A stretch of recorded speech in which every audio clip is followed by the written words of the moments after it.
የእመቤታችን ከቅዱስ ዳዊት መዝሙር ውስጥ ለአባ ጊዮርጊስ ዘጋስጫ 5 ቃላት ብቻ ነው የነገረችው። 5ቱ ቃላት ሰምቶ የሰማይና የምድር ምስጢር ተገልጾለታል።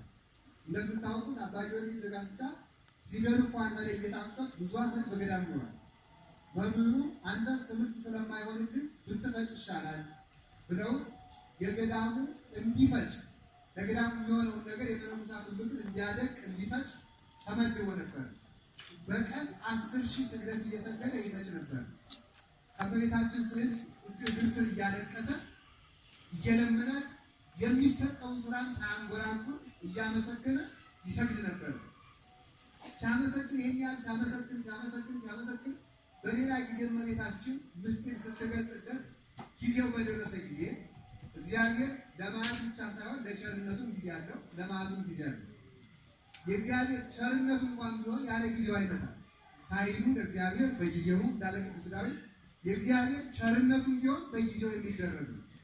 አንድ ሰው ቸርነቱ ለሚገባበት ሰዓት የሚገባ ነገር ከሌለው የእግዚአብሔር ቸርነትን ላያገኘው ይችላል ማለት ነው። እግዚአብሔር ቸርነቱ ለዚህ ነው ቅዱስ ዳዊት ቅዱስ ነቢዩ ኢሳይያስ እስወ ለእግዚአብሔር በጊዜው ተረክብኩ፣ እግዚአብሔርን በምታገኙበት ጊዜ ፈልጉት ይላል። እግዚአብሔርን በምታገኙበት ጊዜ ፈልጉት። እግዚአብሔር የማይገኝበት ጊዜ አለ ማለት ነው። የማይገኝበት ጊዜ እግዚአብሔር የማይገኝበት ጊዜ መቼ ነው? እግዚአብሔር የማይገኝበት ጊዜ አለ አለ። ምክንያቱም እግዚአብሔርን በምታገኙበት ጊዜ ፈልጉት ነው። እግዚአብሔር የማይገኝበት ጊዜ የሚባለው 2 ነው።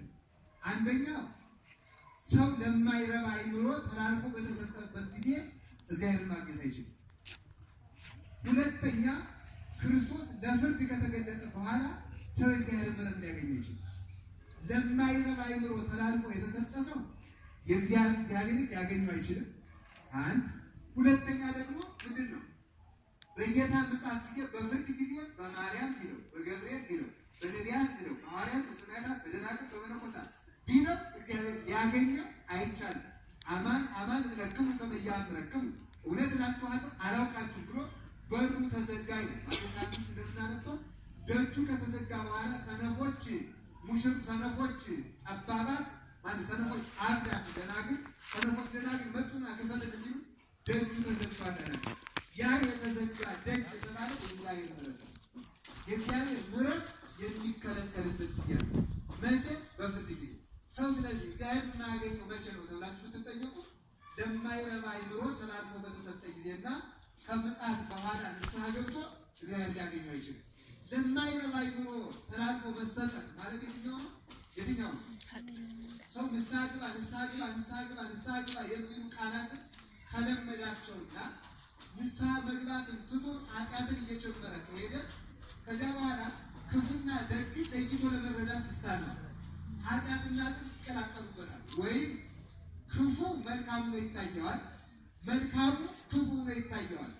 ከዚያ በኋላ ክፉ መልካም ነው ሲታየው፣ መልካሙ ክፉ ነው ሲታየው ኃጢአትን እያዘወተራት ጽድቅ እያስጠላቸው ትሄዳለች። ኃጢአትን እያዘወተራት በሄደ ጊዜ ልቡ ይደነድናል።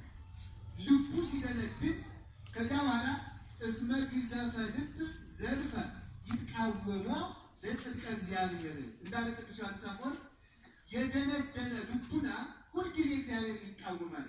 ስለዚህ ከዚህ በኋላ ሰው ኃጢአትን ጀመረ፣ ደጋገመው፣ ኃጢአትን ለመደ፣ ኃጢአትን ወደደ። ከዚያ በኋላ ተመልከቱ ጽድቅን ጠላ። ከዚያ ልቡ ደነደነ። ከደነደነ በኋላ የሚያጣው አንድ ነገር ብቻ ነው። እሱ ምንድን ነው? ምሕረት የማይፈልግ ልቡና ይኖረዋል። ከዚህ በኋላ ንስሐ መግባትም አይችልም። ንስሐ እንዳይገባ ተላልፎ ይሰጣል። በምሕረቱ ያልተጠቀመ ሰው በመዓቱ ብቻ የሚጎዳ ይሆናል ነው። ቃሉ ጋር ናችሁ? እግዚአብሔር ከሁላችን ጋር ነው። ስለዚህ ሰው እግዚአብሔር የሚያገኝበት ጊዜ አለ፣ የሚያጣበት ጊዜ አለ።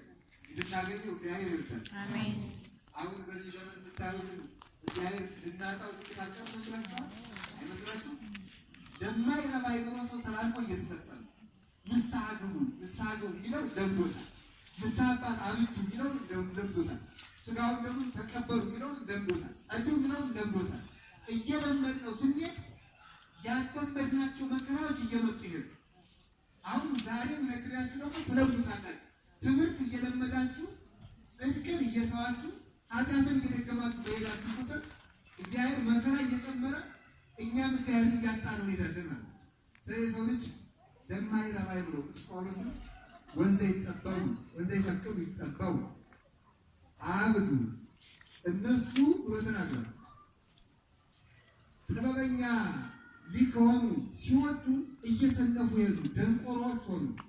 እግዚአብሔርን ለማይረባ አይምሮ አሳልፎ ሰጣቸው ብሎ ሮሜ ምዕራፍ 1 ላይ እንደገለጠው ሰው ለማይረባ አይምሮ ተላልፎ በተሰጠ ጊዜ ለምሕረት ያልተገባ ሆኖ ይገኛል። ሰይጣን የማይድንበት ምክንያት ለማይረባ አይምሮ ተላልፎ በመሰጠቱ ምክንያት የንስሐ ዕድል ስለሌለው በንስሐ እንዳይመለስ ይህንን ዕድል ያጠዋል ማለት ነው። በቃሉ ጋር ናችሁ። እግዚአብሔር ከሁላችን ጋር ይሁን። ስለዚህ የእግዚአብሔር የምሕረቱ መገለጫ ጊዜ በደረሰ ጊዜ አባ ጊዮርጊስ ለአባ ጊዮርጊስ ዘጋስጫ እመቤታችን ተገለጠችለትና ከባረከችው በኋላ ከቅዱስ ዑራኤል ጽዋ ልቡና እንዲጠጣ ከጋተችው በኋላ ምስጢር እንዲገለጥለት 5 ቃላትን ከዳዊት መዝሙር ውስጥ ነገረችው። ከዚያ በኋላ የምድርና የሰማያት ምስጢር ተገለጠለት። ስለዚህ የቅዱስ ዳዊት መዝሙር የምስጢር መክፈቻ ነው። እነዚያ እመቤታችን ለአባ ጊዮርጊስ ከዳዊት መዝሙር አውጥታ የነገረችው ቃላት ምንድን ናቸው ካላችሁኝ፣ በቅተን እንወቃቸው አናውቃቸው። ከዳዊት መዝሙር ውስጥ 5 ቃላት ስትነግረው ምስጢር ተገለጠለት። እነዚህ 5ቱ ቃላት የቶቹ ናቸው ቢባል አልተገለጡም። ምን እናድርግ? ምስጢር እንዲገለጥልን እንፈልጋለን ሁላችን።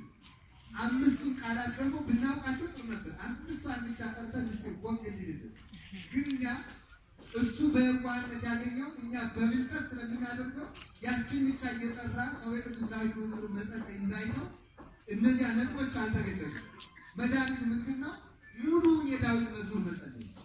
በየቀኑ የተመደቡትን የሚጸልይ ሰው እነዚያ 5 ቁልፎች ያገኛቸው። እነዚያን 5 ቁልፎች ያገኘ ሰው የምሕረት ደጅ ይከፈትለታል፣ የምስጢር ደጅ ይከፈትለታል፣ የኃይል ደጅ ይከፈትለታል፣ የፈውስ ደጅ ይከፈትለታል። ስለዚህ ለእግዚአብሔር በድንቁርናችን ምክንያት የዘጋብንን በሮች የምንከፍትበት ቁልፍ ማለት የቅዱስ ዳዊት መዝሙር ነው።